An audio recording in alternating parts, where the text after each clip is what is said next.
our saddle shoulder sweater journey. It's really a tongue twister. Today, what we're going to do is finish building the back of our saddle shoulder sweaters. This is a process that is going to be the same whether you are knitting a pullover or a cardigan.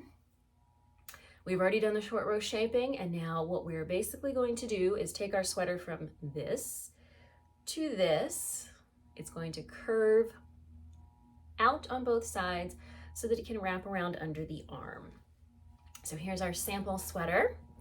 As you can see on this one, shoulders are sloping downward. We have a little bit of straight knitting. Then we start increasing so that the back expands to curve under the arm. That is basically the last bit of the back of your sweater. It is not super complicated, but there are some things to keep in mind so that you can get your armholes to be the correct length, the length that matches the length specified in the pattern, so that your sweater fits well, which I think we can all agree is kind of the point of making our own sweaters. There's a little bit of math in this video. This is basically just to give a little bit of help to anybody who may struggle with achieving both stitch and row gauge. I know many of us struggle with this. And for a lot of sweater styles, it doesn't matter too much because they say things like knit until it's 15 inches. And so your gauge doesn't matter too much, but in getting the correct armhole depth here for this style of sweater, your row gauge is going to matter, so we're going to get into that as well. And then after this video, the upper back anyway, of our sweaters will be done, and we will get started on the front. So let's go ahead and finish the backs of our saddle shoulder sweaters. Okay, welcome back.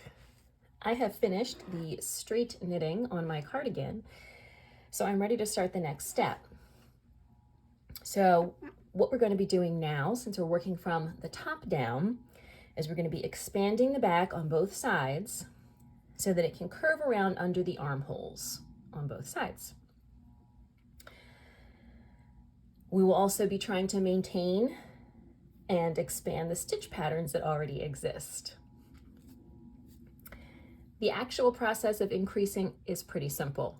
In this case, I'm going to do a make one right over here, make one left over here. I need to work 10 increases on each side, which is a total of 20 rows because I am increasing every right side row. So let's look at our sample sweater just to give you a little bit of an idea of what's happening next. All right, so here's the back of our sample sweater, and I will move it over a little bit so we can take a look at one of the armholes.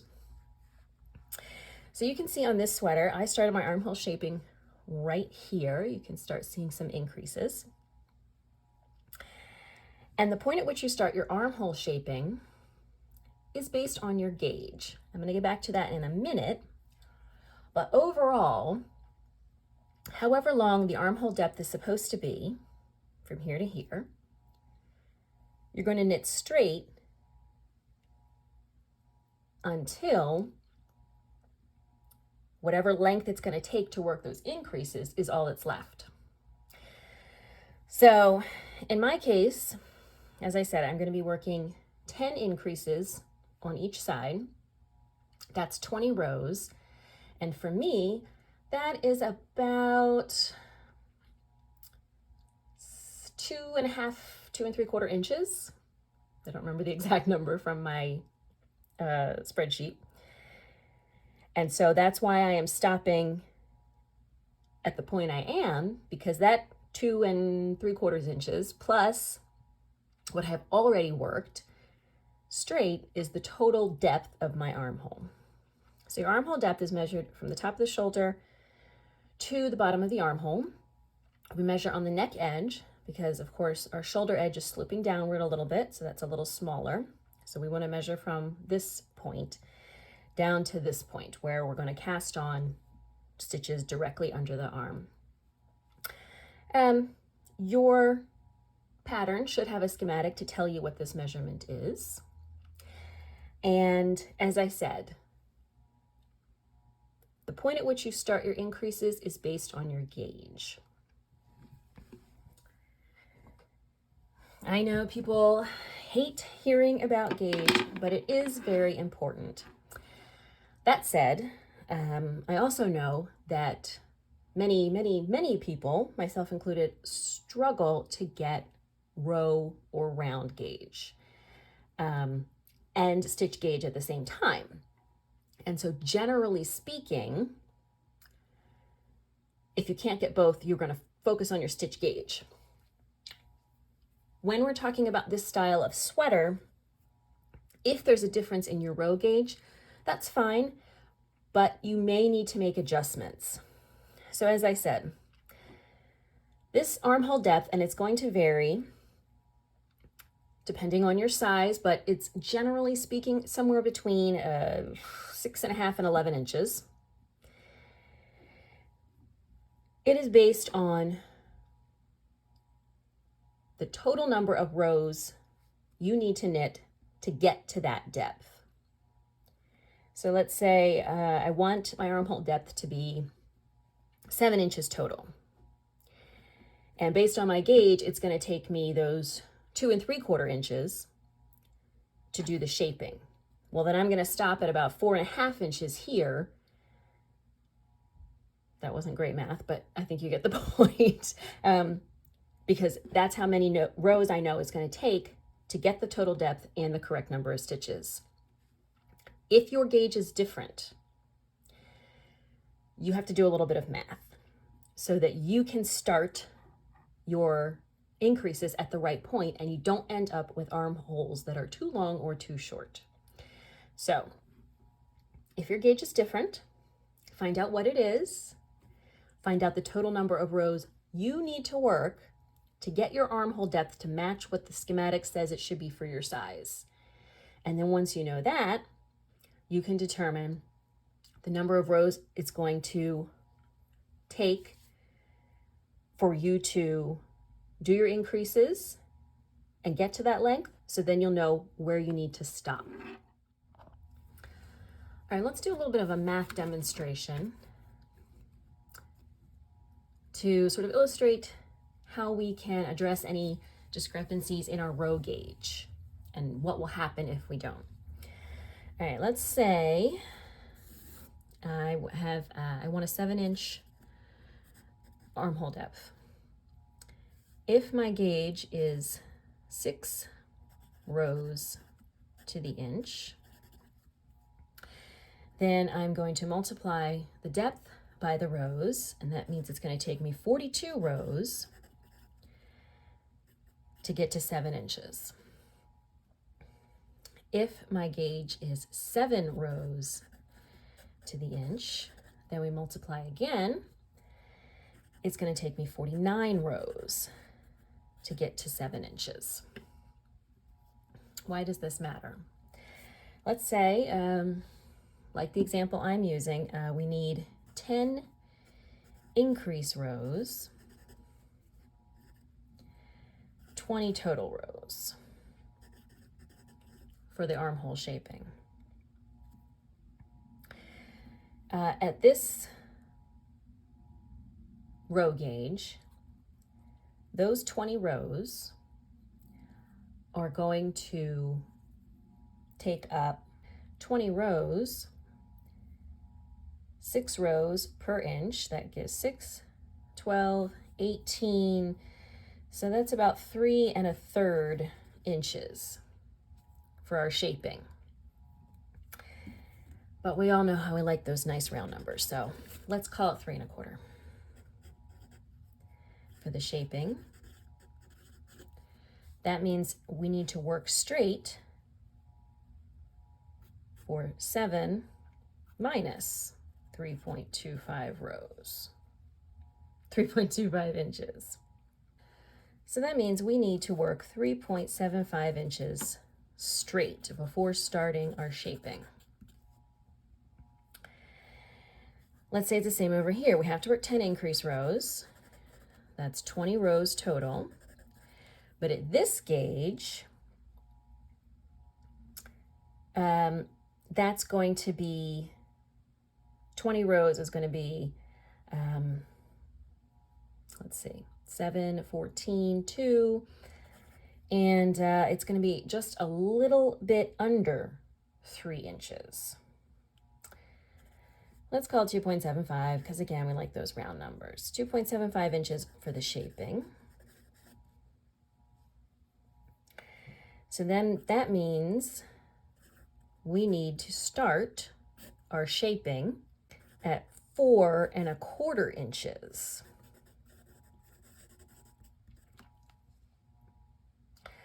So that is ½ inch difference, which may not seem like much, but armholes are already generally drafted to have just a small amount of ease. So anything, even a minor difference may become uncomfortable for you. If your armhole depth is off, your sleeve pickup is going to be off, your sleeve shaping is going to be off. So how would you fix this? Again, you would make sure you would do all this math, it's not that much, to find out when it is you need to start your shaping to make sure that your armhole comes out the same length. All right, so after that little math demonstration, for those of you who do get row gauge, congratulations, your job is a little bit simpler. The basic process of working an increase is pretty simple. On this side, you can make one right. This one, you make one left. It continues to grow. The only challenge may be expanding your stitch pattern. It is a lot easier to decrease in pattern than it is to increase in pattern, because it's a lot easier to kind of visualize where you're taking out stitches. It's much more difficult to figure out what comes next if you're adding stitches. Your pattern may tell you exactly what to do to maintain the stitch pattern. It may simply say work in pattern, which gives you a little bit more work to do. But also remember that you're the boss of your knitting. So if trying to maintain that stitch pattern is driving you insane, you don't have to. You can maybe just work in stockinette or add a very basic filler stitch that's easy to maintain. The only thing to keep in mind is that ultimately these stitches are going to meet the front stitches and you want your patterns to come together there. Hopefully your pattern is going to tell you how to maintain your stitch pattern. If it doesn't, you might also consider, for example, with a cable chart like this, you may consider just drawing out the chart for your size. And I will include a link in the description box below to the web-based program that I used for charting, and I believe the free version has some limitations, but will still allow you to draw, whatever size chart you need. Maybe, for example, this is a design. Ultimately, I will be doing this for 10 sizes, but right now I'm just doing one size, and so I just have an entire chart for my own size for the back. It's currently 81 stitches wide. It's going to be 101 stitches wide.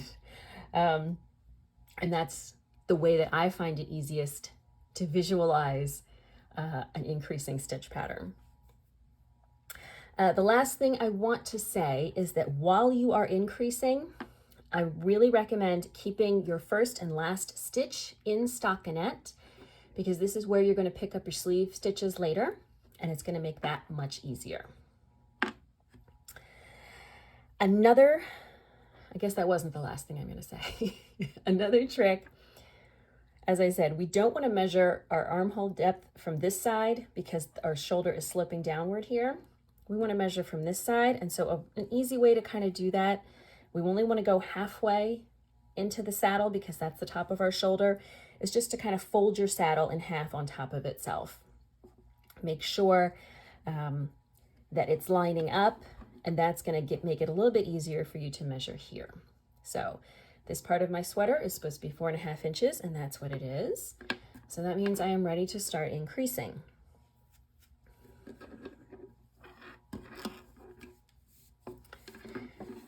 So as I said, you want to keep your first stitch in stockinette. Here's where I'm going to increase. For my purposes, I'm going to be doing the make one right. Your pattern may tell you something different. I like to have complementary increases and decreases.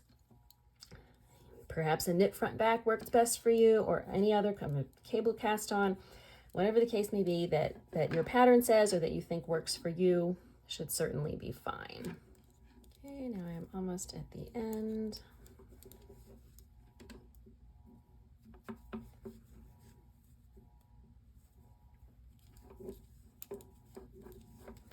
All right, and then here I am just going to increase using the make one left. Okay. And then I'm going to do that 9 more times, working a wrong side row, plain, no increases in between. And then we'll be ready for the last part of the back, which is to cast on those underarm stitches. So I will get back to you when this part is done. Okay, and ta-da! Here we have the completed upper back of our saddle shoulder sweater. What happens next? What your pattern might tell you to do is to cast on half the total number of underarm cast on stitches at each side. I am not going to do that now because it will be easier to maintain my stitch pattern and make sure that it matches the front if I wait until both fronts are done. So if I were to cast on, let's say here, at the beginning of the row, 5 stitches using the backward loop cast on method, I would then work those stitches before I got to the end. Then I would cast on 5 more stitches, but I wouldn't work those. They would just be cast on, and then I would move on to the front. And so then our stitches are not matching up. Some have been worked already and some have not. And in the interest of making it easiest for me and for the knitter to keep track of these stitch patterns and keep them equal, it makes more sense to wait. Just bearing in mind that it is something we still have to do. So what I'm going to do now instead is I'm going to put the back on hold and I'm going to do the fronts. Since this is a cardigan, I will be doing the fronts separately. Obviously, if it were a pullover, you would basically do the same thing that you did here, which would be to work the shoulder shaping, maybe some neckline shaping, and then join the 2 sides. Obviously, I won't be doing that. My sides will remain unjoined in the middle, but once we have worked from the saddle down to the armhole, I will join on the sides here. And so then it will start being knit from left to right and back again. And that is when I will cast on these stitches and these stitches all at one time. So to get started on that, I'm basically going to do the same initial steps, which is the short row shaping. What I'm going to do is I'm going to start on the right front, work that down to the armhole, put it on hold, then do the left front. Work that down to the armhole, and then once I have reached the correct length for that, I'll be able to go from here all the way around, rather than having to put random things, random sections of stitches on hold. So it makes most sense to do this second. So I have cut my yarn. Depending on the way that your pattern is written, it might make more sense for you to start, especially if you're doing a pullover rather than a cardigan. It may make more sense for you to start with another ball of yarn and leave your yarn attached to the back. For me, it doesn't, because I'm going to go directly from the left around to the back left. So I'll need the yarn over here. Just something to bear in mind. So the videos for the front are going to go a little bit quicker because I am going to be basically doing the same thing with the addition of some neck shaping because I want a V-neck here in the front of the cardigan. But the initial steps, the short row shaping, are going to be exactly the same as the back.